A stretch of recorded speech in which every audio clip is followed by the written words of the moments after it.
How you doing? High five. Yes, we are here again. And we're going to talk about last night. Over coffee. Clink. Clink. I always try to give you guys a different mug. So this one says, faith is not believing that God can, it's knowing that he will. Once again, my Taurus. Taurus. That's mine. So last night, the past month now, it's been almost 3 weeks. 2 weeks. We've been talking about abandonment. Abandonment, it turns out that it's a huge topic, and probably we'll continue talking about this because there's so much. I think so too. Yes. I was thinking we shouldn't leave it like just last night. We might need to do it again. Yeah, I think it's important that we because last night it was like deep in discussion, deep in sharing and understanding one another, and it brought a lot of different perspectives, because that's the idea, to meet together and to be able to bring, because the way I think the way I grew up and the way you grew up and the way that everybody grew up is just creates different perspectives. Exactly. So I can see one thing is in one way. Right. We can see the same situation, me and my eyes in one way, you in different way. Exactly. But if we don't talk about it, if we don't share those different perspectives with you, we will never be able to understand one another. Right. So it's all about understanding. It is. It's about understanding and gaining understanding. I think it talks about that in Proverbs. But it's like, I think, again, everybody comes from somewhere. We all come with our share of drama, trauma, or whatever. But the interesting thing, I think you pointed this out last night in a particular situation that a young lady was talking about, something happened on her job. And you kind of came from a different perspective, and you said, could it be that, or is the possibility there that it could have been ABC? And I think that is the point, because in our minds is what it is. Right. Whatever we think it is what it is. And I think the whole point and the whole power of this group is to just bring another perspective. Right. Maybe you did read the situation wrong. Right. Or even if you read it right, then what does that mean to you? Right. Does that change how you see yourself? Right. Do you see yourself less than? Do you see yourself, whatever? So I just, last night was just one of the best groups that we've had. I think I say that every time we get on the call, which doesn't make it untrue. Because every call, because the idea is to continue doing it better and making it better. So I definitely will. I'm with you. I think every time it gets better and better and better, and now we have more people involved in this process, and more people trying to really understand what's cracking in their mind and their emotions, because that's the purpose of all this. And yes, that is true. What you just said is super important. Just because you see things one way, it doesn't mean that that's the right thing. Exactly. And we're not in the business of assuming. We're not about to. That's why we have to learn to communicate. Hey, I thought this is what I got out of this is what happened. What do you think about that? And then you tell me your perspective is like, oh, you know what I thought was X, Y, and Z. And you would be like, oh, no, what I thought was like, oh, okay, now I understand. It's not always my way. Exactly. And we have the tendency to believe that the way we think is our way, or the way we do things is the best way. That's not always true. And then I think the interesting thing, when you kind of started to go through, and I know you'll go through them in a little bit, what the abandonment triggers are. Right. So say, and the first one you wrote was rejection, which I think a lot of us suffer from rejection. And so sometimes we can interpret a situation, again, if that's our trigger, that's our wound, as of a wound of rejection, we will see every situation, they're rejecting me. Right. They're making, and we take it personal, we internalize it. And it really, sometimes it has nothing to do with you. Or like when you get in this place, or maybe you had a conflict with somebody like 20 years ago, and you see them at the grocery store, and it's like, oh, you know what? I tried to say hi and she didn't even look at me. Okay, maybe she wasn't even looking at you. Right. But we still have this feeling of rejection, even though whatever the incident was 20 years earlier. So I think that was the point of the whole class, is being able to identify what your triggers are and what the root of the trigger is. Right. Because see, if you don't ever identify the root, then you're going to make every situation based on your own hurt and pain, because you haven't come out of that yet. You haven't healed from it, is the word I'm looking for. Right.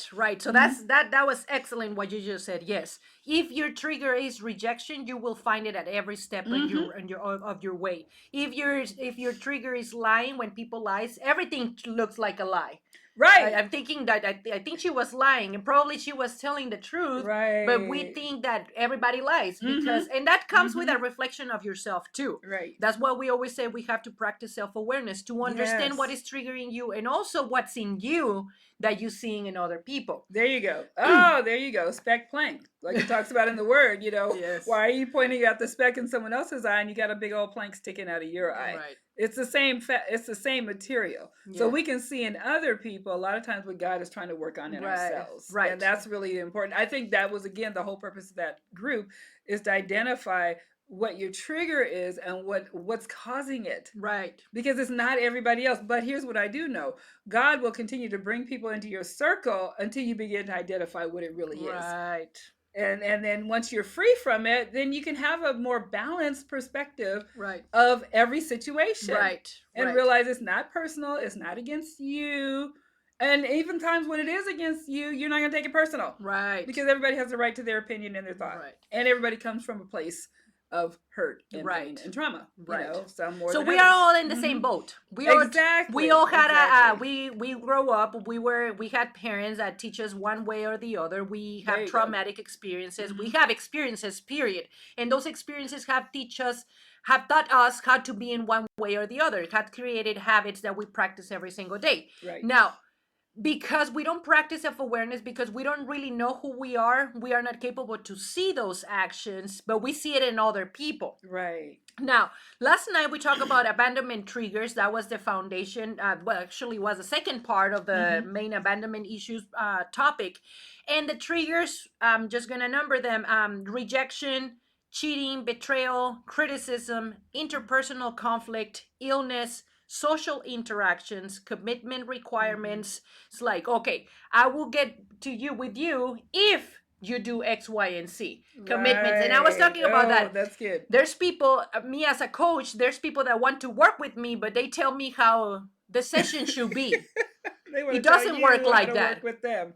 It's like you go to your therapist or the coaching when you're working out, and just like, yes, I want you to help me to tone my legs, but I don't want to squat. Right. It doesn't work like that. It doesn't work that way. So it's and all this. Well, another one is intimate relationships. Family reunions. Family reunions trigger a lot of people. That's more often. School reunions. That is because we haven't comparison. We compare, yes, and we feel some sort of shame because then we are comparing, and it's like, oh, I'm not in that level when that other person is. Now, if you find another person that is in a lower level, I'm saying lower development or whatever you want to call it, then hasn't we achieved think as much as you. then we think we are better. Right. But then we see ourselves less than the people that we see more. Right. This is a very complicated issue. Yes. Finding and following purpose. That's when you get caught up on your emotions and how to get emotional satisfaction, you really don't focus on what your purpose is. Because that's what we are all in the pursuit of happiness and the pursuit of purpose. Right. But that gets covered up with so many layers of other things and distractions and shiny objects in our way that we are not capable to get there. That's why we don't find it, because we are so caught up in our emotions. Right. And the need to be seen. When we get to get attention, I was that person. I'd be like, before I was larger than life in a sense of loud and doing car wheels spinning and doing all kind of stuff. Okay, so you were that girl. Yes. To get attention, because that's what it is. It shows in our lives in one way, shape, or form, in different ways. But you don't identify it. We don't ever get to know exactly what it is because we don't stop and practice self-awareness. Okay, so what are my triggers? And that was the point of the topic last night, to continue doing this. What are your triggers? Not your husband, not your mom, not your kids. What are your triggers? Right. Because those triggers will tell you the decisions that you're making and how you're moving in life. It's interesting. There was one young lady there last night, and she was mentioning how her drug of choice in dealing with conflict in a relationship was to block. Like, oh, block you, unblock you too.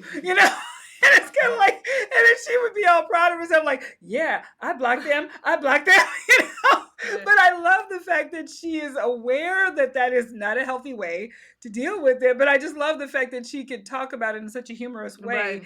but at the same time is becoming very self-aware that that's not an effective way to, either end a relationship or mend a relationship or whatever needs to be done with that relationship, that there has to be some type of communication and I just block. Or you don't like it, block. Right. Yeah. But I thought that was great. And that that's she was part so of self-aware. yes, She and was that's doing part of that. the fight, flight, freeze response. It's pretty much the same. There's people that doesn't respond. It's a mechanism of defense. So basically, I block you because I don't know what's coming with it, so I prefer to separate myself. There's people that get louder than the other person, start speaking louder, which having a conversation, and then start getting louder and louder and louder because they have the need to be heard. Right. And talking louder doesn't mean that the other person is gonna start hearing you. Right. Some people just block you. There's people that walk away. That's another thing. And people get triggered by that. And that happens a lot, that they're having an argument or they're having a discussion with their spouse, and then the spouse is like, well, I don't like this, and then they walk away, and then the other one is like, I'm not finished. Right. And then they start throwing things because they need that attention. Right. But the spouse is already gone. He got in the car and he left. So it's just find out those triggers and what you do when that triggers you. Right. That's interesting. After. Yeah, I think you find that a lot in marriages, husband and wives. And it's not to stereotype either sex, but generally men will shut down, and that leaves the wife feeling abandoned. Because we have a need to talk, I mean, I've never studied this, but you've heard, scientists or whoever say that we have, as women, so many more words than men do. Like I've heard numbers like women have 20,000 words a day, men have about 8. And they use most of those at work. Yes. And then we hit them with all this and oh, well, this happened in Johnny in school and my job and this, and they're just like, yeah. And we feel really like you're not listening to me. And see, what a lot of women will do, and check yourself if you're one of these women, we will create an argument just to create some interaction. Right. Because for us, any interaction is better than no interaction. I mean, the worst thing in the world you could do is like silence. Say something, or say something like, say, before you go to work, you're like, oh, by the way, ABC, XYZ, but I gotta go now. You're like, yes. There's no rebuttal to that because it's like, well, I gotta go to work. So, ladies, just that's another class, but that's another class. But on that note, yes, it is true. Women, we have over 20,000 words per day.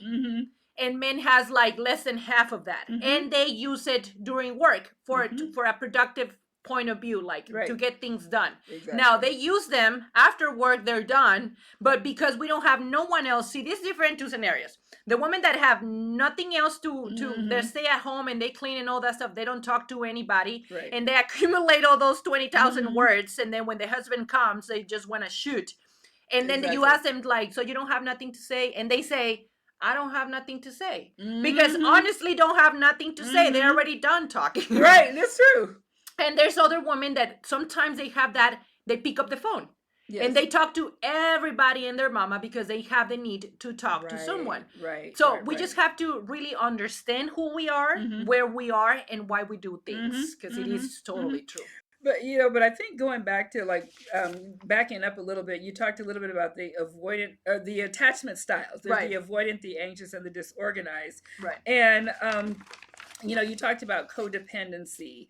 And then what else was separation, fear of commitment. There was something about manipulative behaviors. Uncomfortable with intimacy and closeness. See, every codependent, I realize this about myself, telling on myself. I'm a codependent in recovery, okay, which is a real addiction.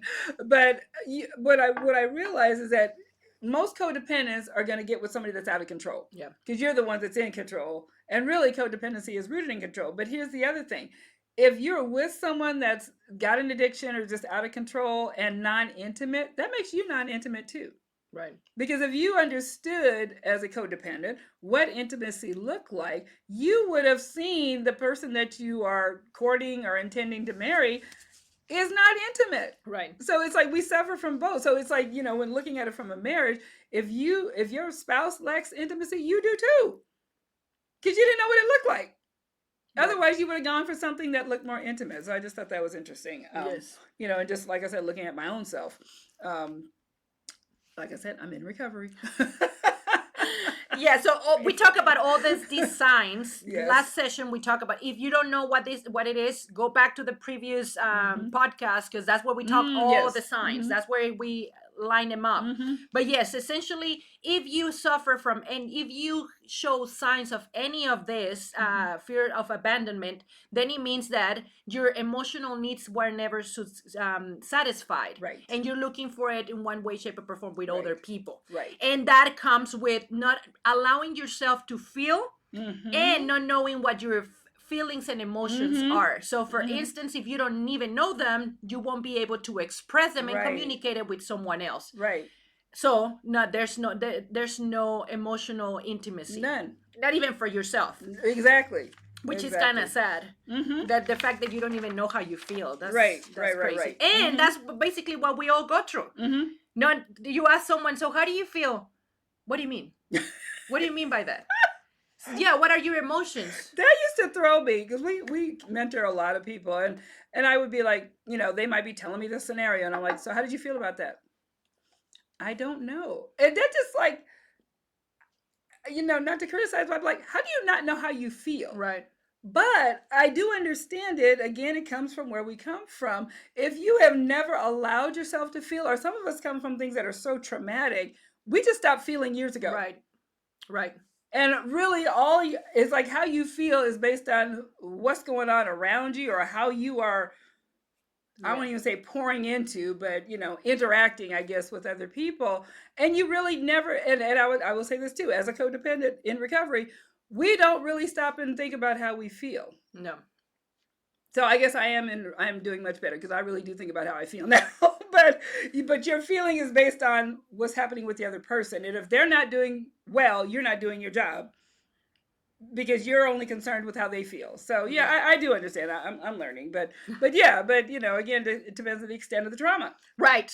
And that comes with that, because sometimes we are afraid to feel vulnerable. Right. Because then it's kind of like, and people say that if I open that door, I don't know if I'm going to be able to close it again.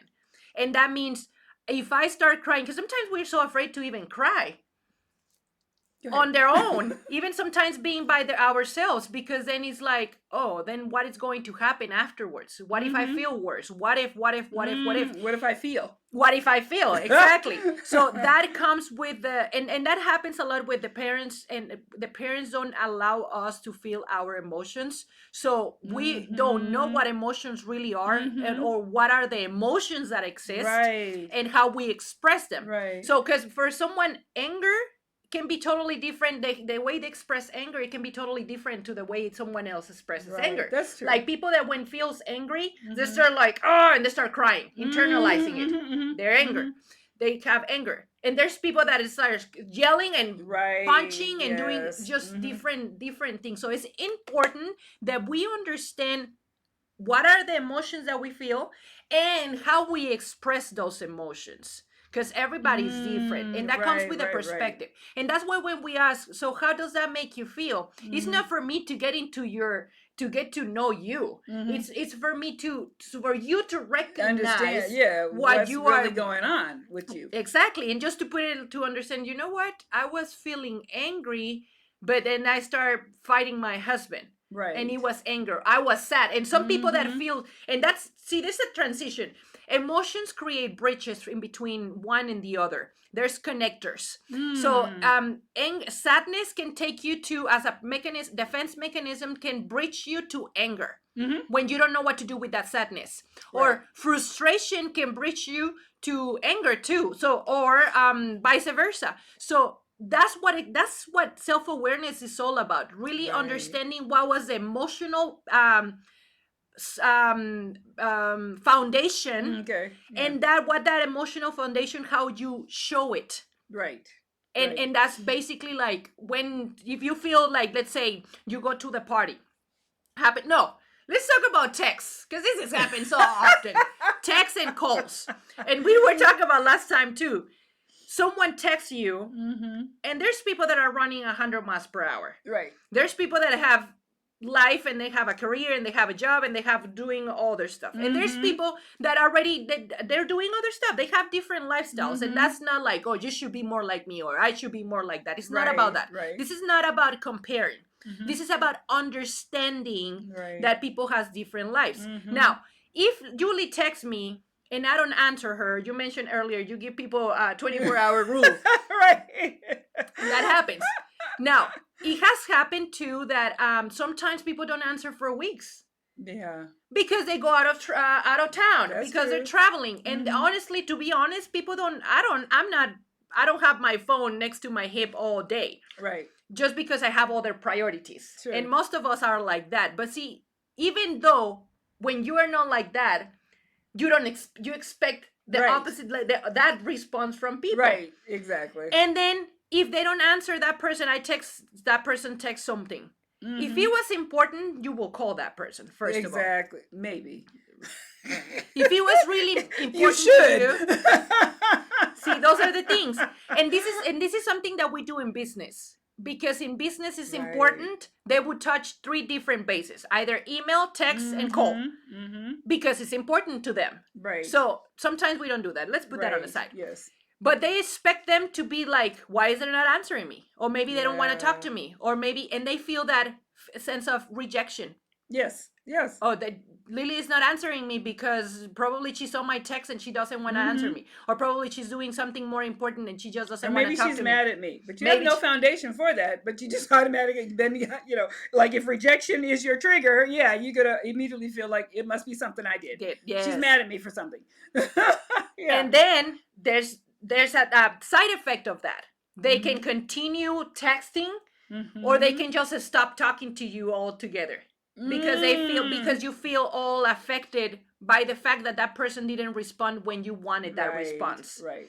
So it's very important that we understand the things that we do and the things that we expect and where that comes from, the iceberg issue. Right. What's the underlying problem that is in there? Because sometimes those expectations create problems, and that's the people that says, I don't have any friends.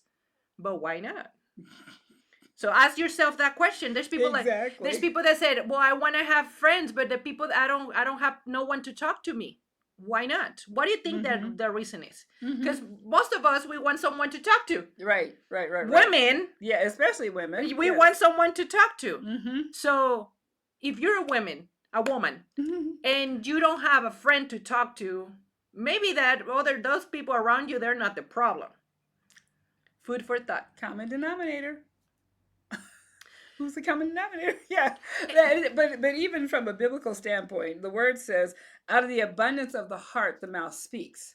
So whatever you're speaking out there is what's really in your heart. Right. So you've settled on the fact in your heart that I have no friends. Guess how you're going to show up like a person that has no friends? Yes. So lower your expectations and really find yourself, because that's the key of it. Goes back to that self-awareness, yes, that you talk about. So that's the bottom line. So last night we talked about what are their triggers, and it turns out that everybody relates as expected. Right. We are all in that room. We were all people pleasers. Right. The badge of honor. Yes. And also we talk about this because we have avoidant attachment, anxious attachment, and disorganized attachment. We talk about this. Women, we are not the same. The person that we were yesterday, we are not today. Interesting. Men are a little bit more consistent. I agree with that. And they are more like every single day, if that's not an emotional man. I'm talking about a man full of testosterone. There you go. There's usually the same person every single day, most of the time. But women, the person that wake up yesterday and the person that wake up today probably is not the same, because we got hormones cycles and different rhythms and all different stuff is happening. Emotions, and we're very emotional generally. Yes, and something happened with the kid, and because we are nurturers, what happens with our kids, it affects us. We own that. Yes. So we start feeling for other people, but we don't feel for ourselves. That means my friend is going through something, and we we absorb that, and it's like we start praying for them and we feel bad for them, and then sometimes we just cry for them, and it's like, but what Right. about you? Mm-hmm. So all that to say, sometimes we show signs of avoidant attachment, Mm-hmm. and sometimes we show signs of anxious attachment. Right. Why is the difference? Because of the whatever who you are Mm-hmm. on that day. So Mm-hmm. we don't show, it can be the same situation, but some days it's like, you know what, I don't really care about my phone, and I leave it hanging there, Mm-hmm. and I don't answer Mm-hmm. my text. And sometimes we just like, no, I have to answer right now, I have to do it right now, Right. because it's different type of attachments that shows because you're a different person. Right. That's why it's so important to practice self-awareness, so you know who you are in that specific moment. Right. And we don't do that. Why do companies meet quarterly? For reassessment, Yes. evaluation. Yes, Mm-hmm. so that, so they, okay, they put in practice something, and then they need to understand what's happening, and Right. they really need to reevaluate, and they need to Mm-hmm. know where they are, right, Right. to make the proper changes or Correct. adjust if they need to. That's exactly the same thing that we need to do, not Mm-hmm. just to be like what is it called, when you're like hyper on, like, no, I have to do this, and like a soldier and none of Or that the stuff. super structured or Yes, disciplined or yeah. it's not Mm-hmm. about that, it's Right. more about just understanding where you are, where you're standing, and so Right. you can know what direction you're taking, and that Mm-hmm. way you can make better choices. So Mm-hmm. talking about attachments, understand that you won't be always 100% avoidant, you won't be always 100% anxious, but if Mm-hmm. you do show disorganized attachment in which in a single day you pick and choose, then Right. that's more narcissist behavior. Ooh. So then that's what I need, like that's what you need to know, like, okay, Mm-hmm. so because if Yeah. in a day you pick and choose how you want to show up, Mm-hmm. that's manipulation and controlling. But that Right. comes just in your favor, then that means that it's more a narcissist behavior. Right. But avoidant Right. attachment and anxious attachment, it can show a different way depending on your Mm-hmm. emotions and your Mm-hmm.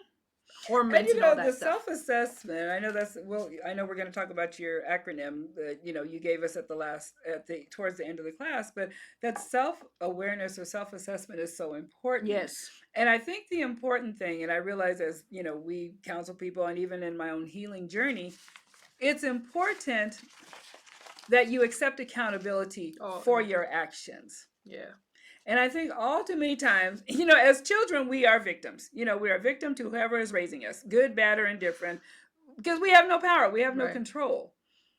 But then when you get older and you do have more control, sometimes we still begin to show up like children when faced with a confronting situation, or it feels very familiar. It's just like my controlling dad or my absent mom or whatever.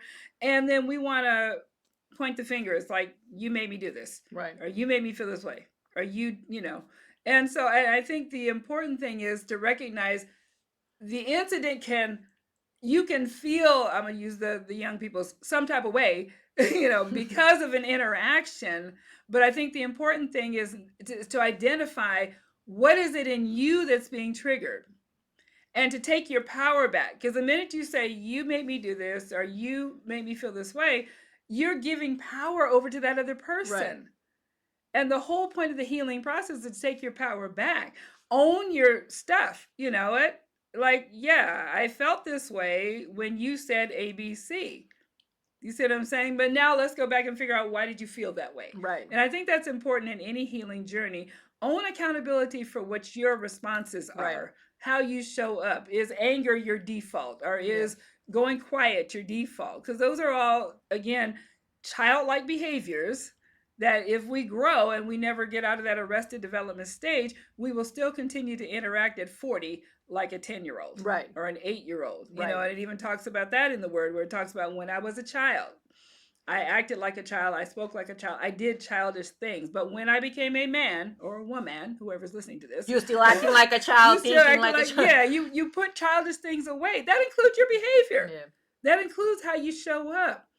Mm-hmm. Let's have a healthy dialogue about this, and not this, like, you're attacking me or I'm attacking you or Yeah. whatever. When I was like, look, stop blaming people for your how you show up. Right. Because you are responsible for how you show up, and how you show up in the situation.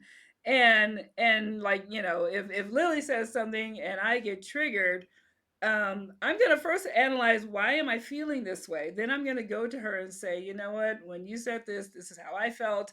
And I know you may have not have meant it, but it's something in me, or whatever. But just take ownership, because Yes. I think you will heal a lot faster when you begin to take Yes. ownership for your responses. Yes. Because And nobody, that's yeah, and nobody that's controls that those but you. responses are choices that we are making. Exactly, it's a So choice. It's a you're choice. making that choice. Just take responsibility for that choice that you're Mm-hmm. taking, that you're making. So Mm-hmm. that's we have a ton of choices, but what you're saying is essential. Self-awareness is really understanding the nature of the emotion and the feeling, where Right. that comes from. Right. But we don't look at Mm-hmm. we don't do that because it's too much work, because we Mm-hmm. have so much things that I need to do. I don't have time to worry about that right now. Mm-hmm.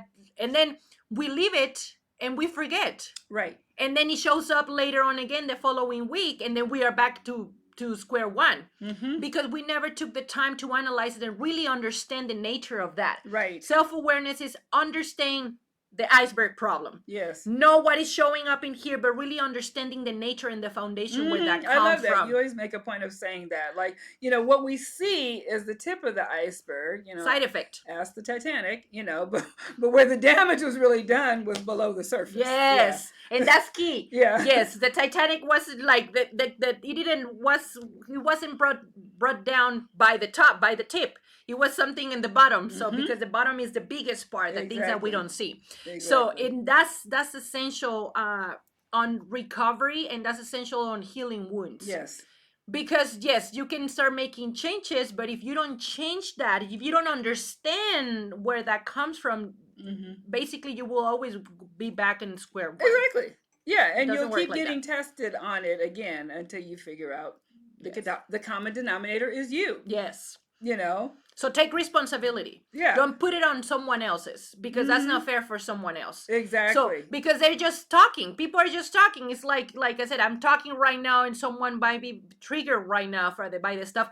I noticed this. That's it. I have communication style. My communication style is very direct and just say it the way it is. And sometimes when I ask a question, I will say, but that's not what I asked you. What I really asked you was just answer the question. And people get triggered by that heavily. Absolutely. Because they think that I'm putting it in a corner. And that's part of it. Yes. For me, that's my delivery. And I get it. Sometimes I'm very pushy. It can be. I get it. But it's not. And that's where the understanding comes. Like, oh, Lily, that's just the delivery, the way she is, just the way she is, but she's not doing it to attack me. Right. But we can get triggered because we think that people is doing it against us. Yes. We personalize everything. Oh my goodness. If I say that, if I say something about, someone made a comment from previous class, something like, oh, I heard you were talking about this and this and that. Were you talking about me? Right. Well, we have hundreds of people suffering from the same issue. It's not about you. I mean, if it fits you, put it on. If the shoe fits, you must have quit. I'm sorry.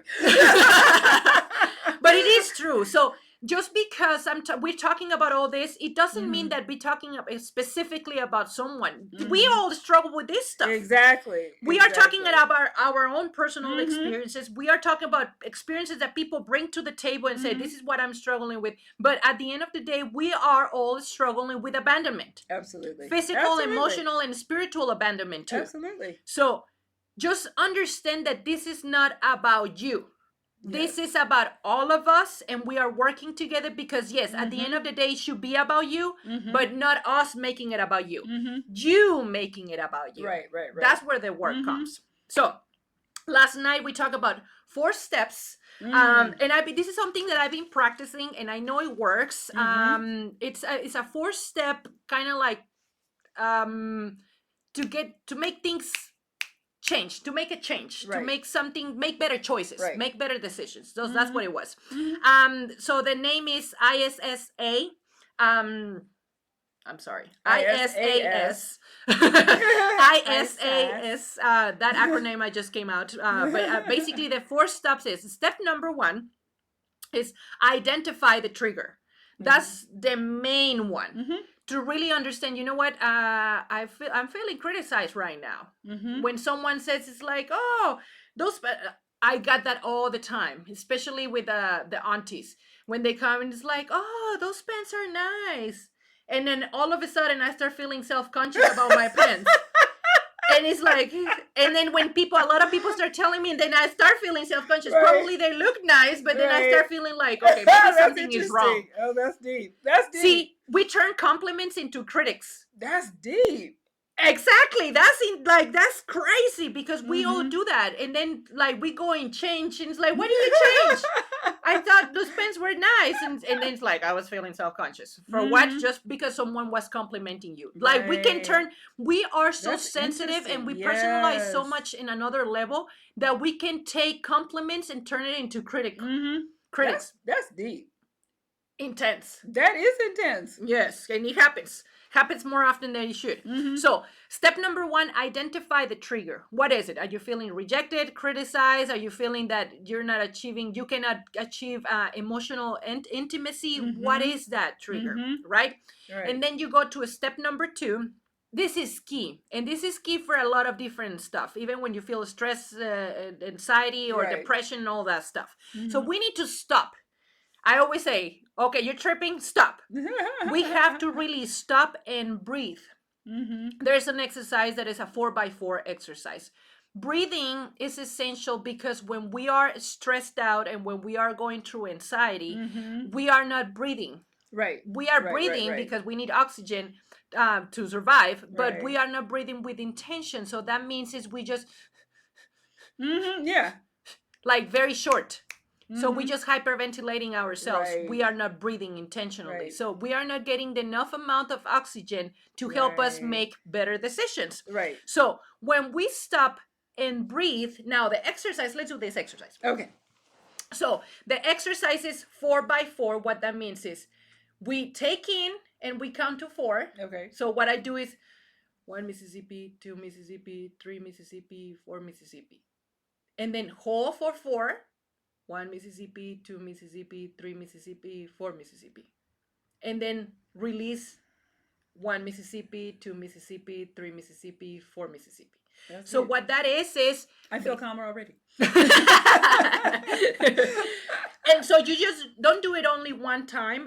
Do it as much as you need, because that's what it's doing is sending a signal to your brain to say, you know what, we are under control. Okay. So when we are being triggered, what it is the brain is like, wee, sounds the alarm and starts stressing, and anxiety starts elevating.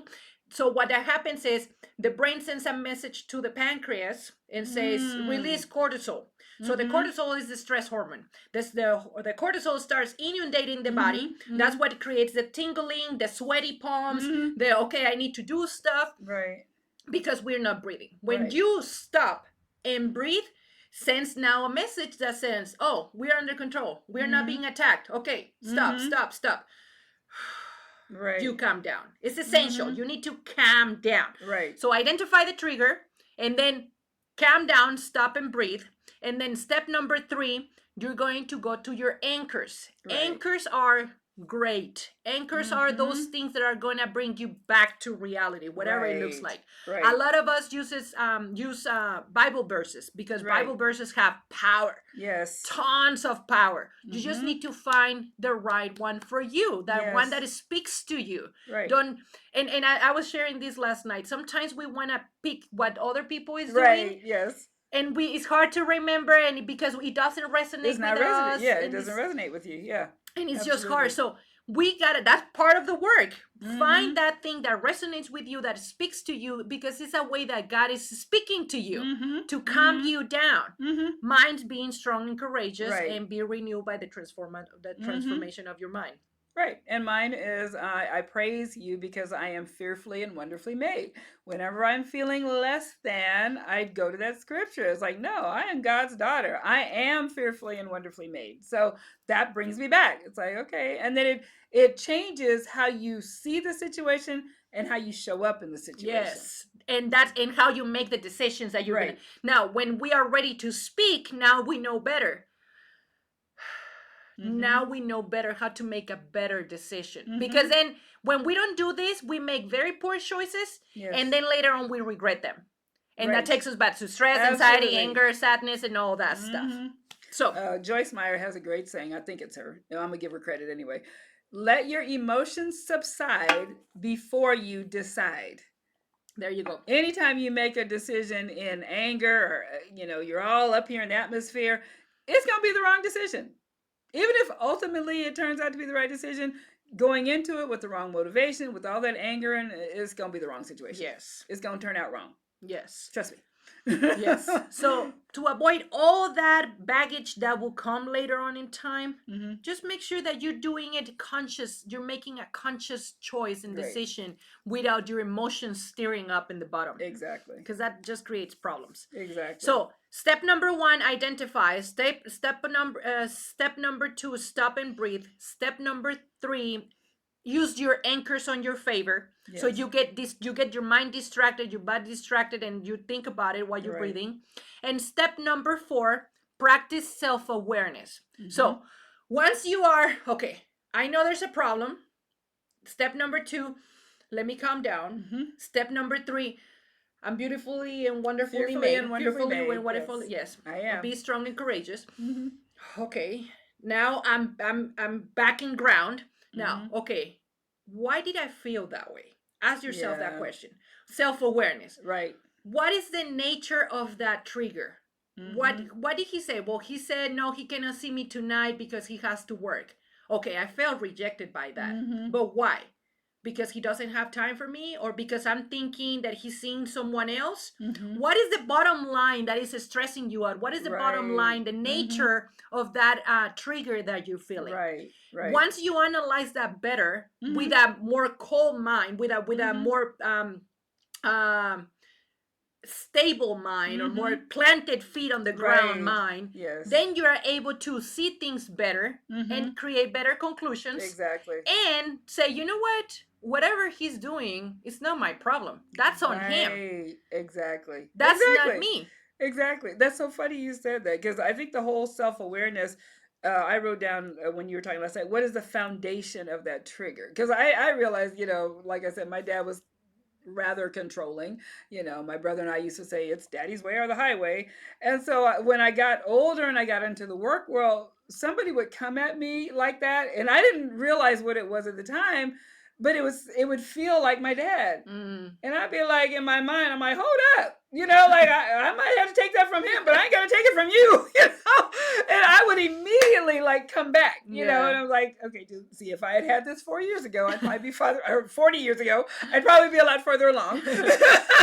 But that's the whole healing process. Yes. Now I can see it. Now I can recognize it. It doesn't bother me the way it used to. It's just like, everybody has an opinion. Yours is fine. Mine is fine. Whatever. The whole world got an opinion. Right. But it takes a lot of work to get there. Right. Yes. You got to figure out what it is. What's the foundation? Deal with that foundation, which in this case was my dad, not my coworker, and deal with it, and then move on. Let it go and move on, so you can approach things in a healthier way. Yes, I like that, the way you say it. It's not that person. It's just me that I was taught this way. But anyway, moving forward, whatever he does, I mean, if he's cheating or whatever he's doing, that's on him. Right. And all I can do is stay calm, because when we're stressing out, he can be partying and doing other stuff, and here we are boiling, and we are the ones that are getting sick, and we are going through all this situation. So it's important that you do the best you can for yourself, and let the world spin. Right. Because we cannot stop it, and we cannot control it. Exactly. All we can do is be in peace with ourselves, be connected with God, just give our 100% and just go with it. Right. And that's it. Absolutely. Absolutely. This is good. So you guys got the tools. You got it. We're gonna be redoing this, like the forgiveness topic too. But this is what it is, and just do the work. Do the work. Good job. High five. Let's do it. So do the work. Peace out.